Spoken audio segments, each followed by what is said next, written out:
সুন্দরবন পৃথিবীর সর্ববৃহৎ নিরবিচ্ছিন্ন ম্যানগ্রোভ বনাঞ্চল। শহরের একঘেয়েমি পরিবেশ কাটিয়ে প্রকৃতির বুকে একটা সুন্দর জায়গা খুঁজছো, তাহলে তার জন্য বেস্ট হলো এই সুন্দরবন। আজকে আমি আমার ভিডিওর মাধ্যমে তোমাদেরকে ঘুরে দেখাবো সেই সুন্দরবন। সুন্দরবন তোমরা কিভাবে যেতে পারবে 3 দিনের একটা ছোট্ট সফরের জন্য, সেই সব কিছু ডিটেলস থাকছে আজকের ভিডিওতে। তো চলো ভিডিওটা শুরু করা যাক। This is Paromita, welcome back to my channel.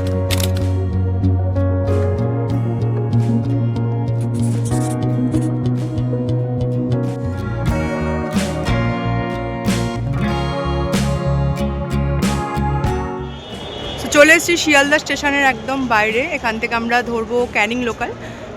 আমাদের ট্রেনের টাইম হচ্ছে 7:42 আর এখন বাজছে 7:11। সো এখন একটু টাইম বাকি আছে। তো 7:42 ট্রেনটা ধরে আমরা নামবো ক্যানিং। ওখান থেকে আমরা ট্রাভেলার্স যারা থাকবেন তাদের সাথে কন্ট্যাক্ট করবো। সো সব ডিটেলস তারপরে আমি বলছি যে কার সাথে যাচ্ছি, কেমন কী খরচ, সব থাকছে ভিডিওতে। আর কিভাবে এই সুন্দরবনের ট্যুরটা কমপ্লিট করছি, পুরো ভিডিওটা দেখতে হবে, তার জন্য জানার জন্য অবশ্যই। তো চলো একটু ওয়েট করি, ট্রেন আসুক, তারপর বাকি ডিটেলস আস্তে আস্তে শেয়ার করছি। সকাল সকাল পৌঁছে গেছি শিয়ালদা স্টেশনের একদম সামনে। শিয়ালদা থেকে আমাদের সুন্দরবন যাবার ক্যানিং লোকাল ধরে নেব, যেটা টাইম ছিল 7:42। ভিড় দেখে বুঝতেই পারছো যে ওইখানে কতটা ভিড় হতে চলেছে। ট্রেনে উঠে পড়েছি আর পেয়ে গেছি উইন্ডো সিট।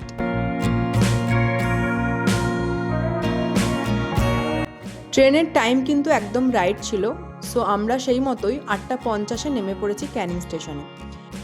ভিড় দেখে বুঝতেই পারছো যে কত লোক সুন্দরবন যেতে চলেছে।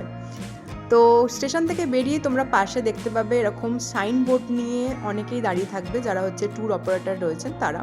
তো আমরা আমাদের ট্যুর অপারেটরকে খুঁজে নেব, সেই ডিটেলসও তোমাদেরকে জানাবো। তো ওনারাই ওখান থেকে অটোর ব্যবস্থা করে দেবেন। তো আমরা সেই অটো নিয়ে নিয়েছি। আমাদের 6 জনের টিম ছিল, তাই পুরো অটোটা ফুল মানে প্যাকড আপ হয়ে গিয়েছিল, আর বাইরের কেউ আমাদের অটোতে ওঠেনি। তো আমরা 6 জনে একদম বুক করে, মানে ওনারা বুক করে দিয়েছেন, সেই অটোতে করে চললাম ঘাটের দিকে, সোনাখালি ঘাট। তো আমরা পৌঁছে গেছি সোনাখালি লঞ্চ ঘাটে। দেখতেই পাচ্ছ ওখানে সারি সারি লঞ্চ দাঁড়িয়ে রয়েছে সুন্দরবনের উদ্দেশ্যে যাত্রা করার জন্য। তো এখানের মধ্যে থেকে আমাদের লঞ্চটা আবার খুঁজে নিতে হবে। আমাদের ট্যুর অপারেটরের সাথে আমরা অলরেডি যোগাযোগ করে নিয়েছি লঞ্চ ঘাটে আসার আগেই। তো তারাই দেখিয়ে দিল আমাদের লঞ্চ। এই যে আমাদের লঞ্চ MV সরস্বতী। এই লঞ্চটা করেই আমাদের এবারের সুন্দরবন ভ্রমণ হবে, মানে 3 দিনের যে ঘোরার যাবতীয় যা কিছু সব কিছু হবে লঞ্চ থেকে। সো লঞ্চটা তোমাদের একটু ঘুরে দেখাই। লঞ্চের ওপরে বসার জন্য প্রত্যেকের জন্য এখানে চেয়ার রয়েছে অলরেডি। তখনও বেশি কেউ এসে পৌঁছায়নি লঞ্চে। তো আমরা লঞ্চে আসার পরেই আমাদেরকে ওয়েলকাম ড্রিঙ্ক দেওয়া হলো। এই যে প্রত্যেককেই দেওয়া হচ্ছে মাজা। যেহেতু বাকি মেম্বার্সরা আসতে লেট হচ্ছিল, সেই কারণে লঞ্চ ছাড়ার আগেই আমাদের ব্রেকফাস্ট রেডি করা হচ্ছিল। এখানে ছিল লুচি আর আলুর দম। যেহেতু প্রত্যেকে এসে পৌঁছালে তবেই লঞ্চ এখান থেকে ছাড়তে পারবে, সেই কারণে আগেই আমাদের ব্রেকফাস্টটা দিয়ে দেওয়া হচ্ছিল, যেহেতু সবাই এসে পৌঁছায়নি তখনও। তো এখানে সবাইকে ওনারা সার্ভ করে দিচ্ছেন। তো ব্রেকফাস্টের মধ্যে ছিল আজকে লুচি, আলুর দম আর মোয়া।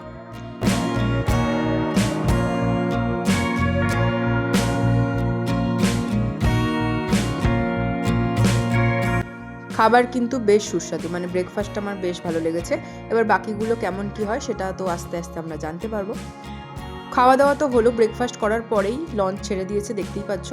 তো এবার আমরা যাত্রা করব সুন্দরবনের দিকে, মানে পাখিরালয়ের দিকে।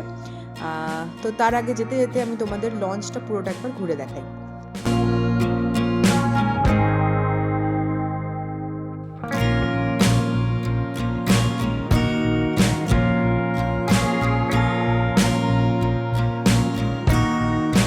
লঞ্চের এই আপার ডেকটা তোমাদের দেখিয়ে দিলাম, সুন্দর করে সাজানো গোছানো রয়েছে। এবার চলো নিচেরটা দেখাই, মানে লোয়ার ডেকটা কীরকম কী ব্যবস্থা সেটা দেখাবো।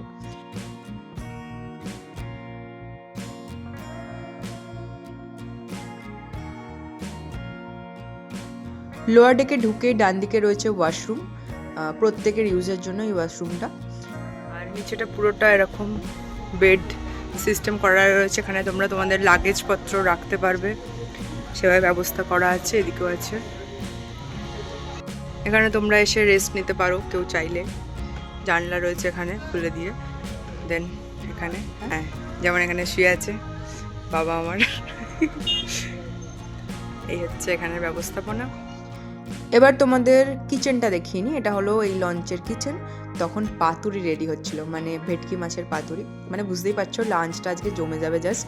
তো সেটা দেখাবো কী কী লাঞ্চের আইটেম আসে। তো এইখানে আরেকটা টয়লেট রয়েছে, যেটা হচ্ছে লঞ্চের ওপরে, মানে আপার ডেকের কাছে একটা লঞ্চের টয়লেট রয়েছে, এখানে তোমরা ইউজ করতে পারো। ওটাও দু রকমের লঞ্চ এখানে থাকে, একটাতে 50 আপ লোকজন যায় আর একটাতে 30 আপ। তো আমাদের লঞ্চটা ছিল 30 আপ লোকজনের মতো, আর বেশিরভাগটাই তাই। 50 আপ লোক খুব কমই নিয়ে যাওয়া হয়। বেরোলাম, এরপর আমরা যাব কোসোবা ব্লকে। আজকে আপনাদের সুন্দরবনে প্রথম দিন। আজকে দেখার মতো একটাই স্পট আছে লোকালিটির ভিতরে, সেটা হলো কোসোবা ব্লকে দুটো জায়গা আছে, একটা রবীন্দ্রনাথের বেকন বাংলো আর একটা হ্যামিল্টন সাহেবের বাংলো।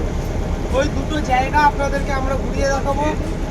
আর আপনাদের সবার নাম জানাটা তো বা মুখ চেনাটা এই মুহূর্তে পসিবল না, সেই জন্য আপনারা আপনাদের বোটের নামটা সবসময় মনে রাখবেন, যে এমবি মা সরস্বতী বোট। এই 3 দিন আপনাদের এই নামেই পরিচিতিটা হবে। যে কোনো স্পটে আপনারা নামবেন, সেই স্পটে এক ঘাট থেকে আর ওঠা হবে না, এক ঘাটে নামা হবে আর এক ঘাটে ওঠা হবে। যদি কোনো প্রবলেম হয় অন্য ঘাটটা বন্ধ থাকে। কিছু দূর যাওয়ার পরেই চলে আসে এখানে গরম গরম চা আর তার সাথে আমুদি মাছের ফ্রাই। এটা আমি আগে কখনো ট্রাই করিনি, এই ফার্স্ট টাইম আমি ট্রাই করে দেখব। তো চলো খেয়ে দেখা যাক কীরকম টেস্ট। আর খেতে কিন্তু বেশ ভালো, আমার বেশ ভালো লেগেছে।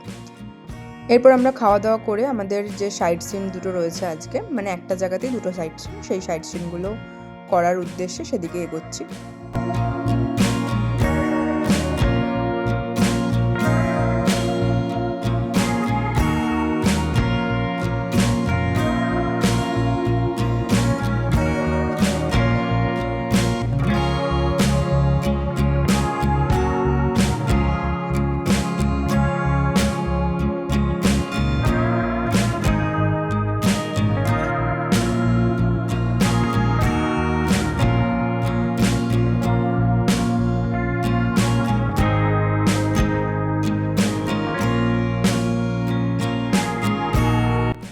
সো আমরা পৌঁছে গেছি গোসাবাতে। এখানেই আমরা যে দুটো সাইট সিন বলেছি সেই সাইট সিন দুটো করব, মানে একটা হচ্ছে রবীন্দ্রনাথ ঠাকুরের বাংলো আর একটা হচ্ছে হ্যামিল্টন বাংলো।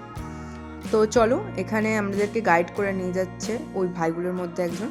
তো পুরোটা মার্কেট ছিল এখানে, জায়গাটাতে অনেক কিছু বিক্রি টিক্রি হচ্ছিল। তো সেই মার্কেটটা ক্রস করে এলেই হচ্ছে এইটা হলো হ্যামিল্টন বাংলো। এই বাংলোটার প্রবেশের জন্য কিন্তু কোনো রকম এন্ট্রি ফি লাগে না। তো চলো এবার বাংলোটা আমরা একটু ঘুরে দেখব।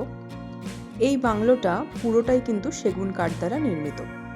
বিংশ শতাব্দীর শুরুর দিকে স্যার ড্যানিয়েল হ্যামিল্টন এই বাংলোটা বানিয়েছিলেন।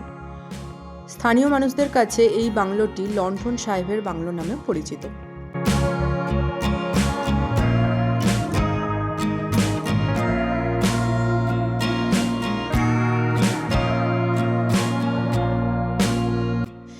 এরপর আমরা চলে এসেছি রবীন্দ্রনাথ ঠাকুরের বাংলো অর্থাৎ বেকন বাংলোর সামনে। এখানে কিন্তু এন্ট্রি ফ্রি রয়েছে। এখানে টিকিটের প্রাইস হচ্ছে 10 টাকা করে। 10 টাকা করে টিকিট কেটে তোমরা এখানে ঢুকতে পারবে।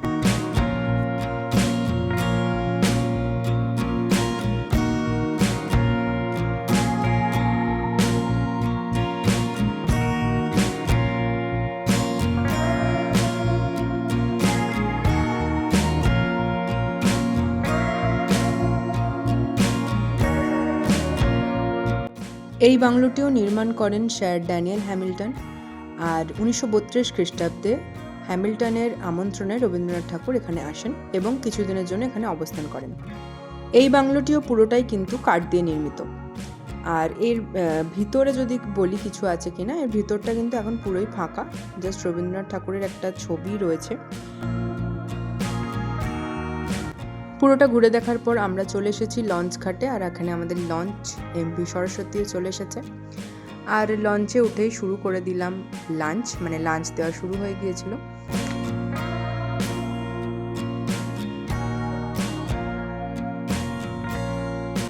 প্রথমেই লাঞ্চে রয়েছে ভাত, ডাল, আলু ভাজা আর ফুলকপি আলু চিংড়ি দিয়ে একটা তরকারি। সো এটা ফার্স্টে আমি টেস্ট করে দেখব। এখন আরও আইটেম বাকি আছে, এই 4টে আইটেম আপাতত এসছে। চলো এটা শুরু করা। এরপর চলে এসেছে ভেটকি মাছের পাতুরি, আজকের যেটা একদম আইকনিক আইটেম। তার সাথে এখানে রয়েছে রুই মাছ। কেমন লাগছে বলো?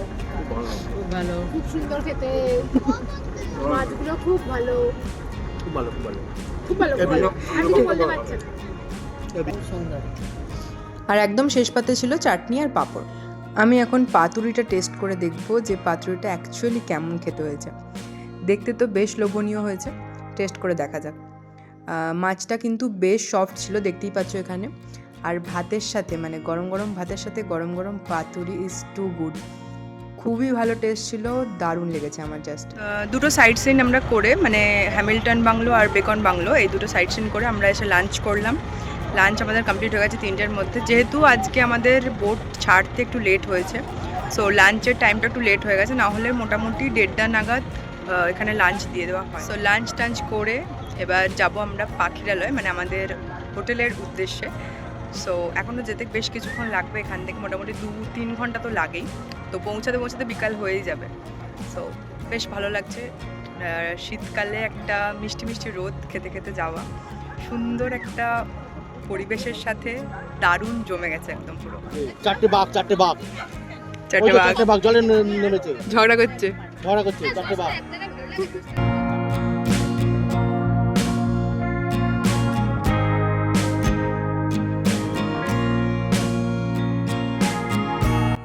লাঞ্চ করার 1 ঘন্টা পর চলে আসে আমাদের কাছে অরেঞ্জ মানে কমলা লেবু, যেটা শীতকালের একটা মোস্ট ডিম্যান্ডিং আইটেম।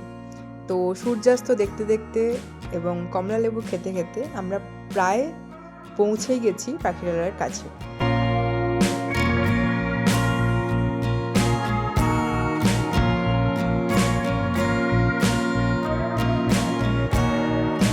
বিকাল 4-4:30 নাগাদ আমরা পৌঁছে যাই পাখিরালয়ে। আর পাখিরালয়ে এখানে নেমে আমরা চলে যাচ্ছি হোটেলের দিকে। মার্কেটের ওপর দিয়ে একটু হেঁটেই আমাদের হোটেল, যেটা নাম হচ্ছে আপনজন রিসর্ট, যেটা একদম মার্কেটের ওপরে ছিল। খুব ভালো জায়গায় হোটেলটা রয়েছে। তো এখানে আমরা এবার চেক ইন করবো। আমি পুরো রিসর্টটা তোমাদের ঘুরে দেখাবো নেক্সট পার্টে। এই পার্টে দেখালে অনেকটা বড় হয়ে যাবে ভিডিওটা, আমি রুমগুলো এই পার্টে দেখিয়ে দিচ্ছি। এই হলো একটা রুমের ডিটেলস। তো এখানে রয়েছে 2টো বেড, যেটা দুটোই ডবল করেছিল, মানে 4 জন শোয়া যাবে আরামসে। 2টো বেড ছিল সুন্দরভাবে। রুমটা কিন্তু বেশ বড়।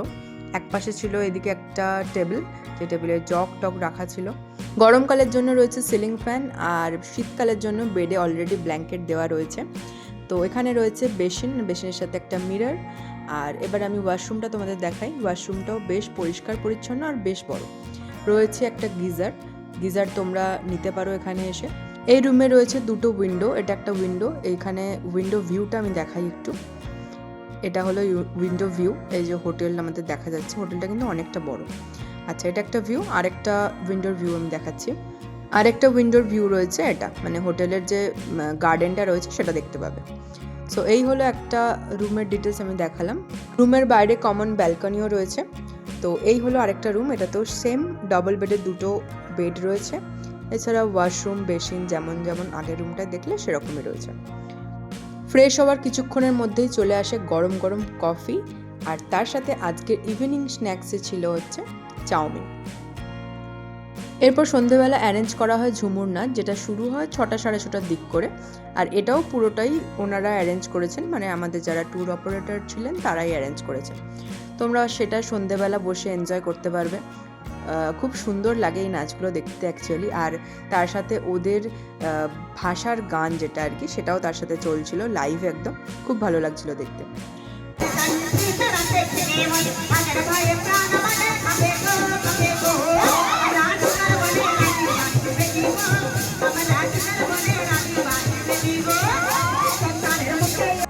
ইভেন তোমরা চাইলে এখানে কিন্তু পার্টিসিপেটও করতে পারো। এখানে অলরেডি আমাদের হোটেলের অনেকেই পার্টিসিপেট করেছিল, তো তোমরাও চাইলে করতে পারো।